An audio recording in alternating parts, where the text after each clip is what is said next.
Μου έλεγε ένα πνευματικό παιδί του δεσπότη του Ψαριανού της Κοζάνης, ένας φανταστικός δεσπότης από τους παλιούς αρχοντάδες δεσποτάδες, που έχει πολύ νεολαία κοντά του.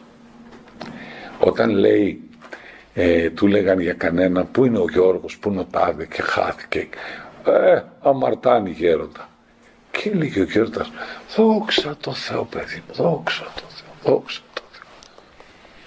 Του είπαμε, λέει, τι δόξα τω Θεώ ρε γέροντα, που αμαρτάνει.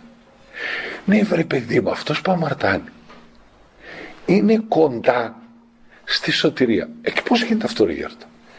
Εύκολα λέει να νιώσει που βρίσκεται, τι κάνει και να ζητήσει το έλεος του Θεού.